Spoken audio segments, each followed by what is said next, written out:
hu pada fa'innahu tu, fa'innahu balik kepada Jibril.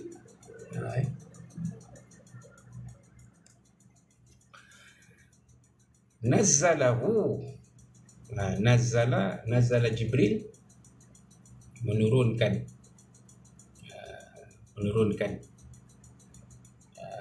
hu tu apa dia?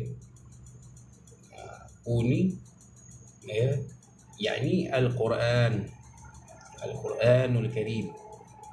Sebenarnya Jibril itu menurunkannya, yakni itu sebab kalau tengok kita kitab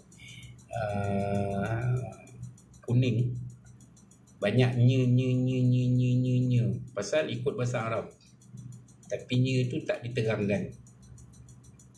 Kalau tak, kita tak mengaji kitab tu pakai sudah dah tak tahu nya tu letak kat siapa.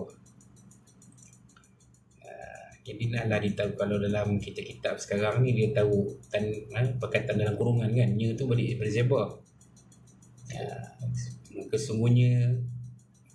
Sesungguhnya nya itu balik kepada Jibril. Nazzalahu, menurunkannya, nya itu balik kepada Al-Quran. Ala qalbika, ke atas hatimu. Maksudnya Jibril ni menurunkan Al-Quran ni kepada Nabi SAW ni, masuk dalam hati Nabi, bukan lancar di lidah sahaja, dia sampai ke hati. Ala qalbika, sampai kepada ke hati, sampai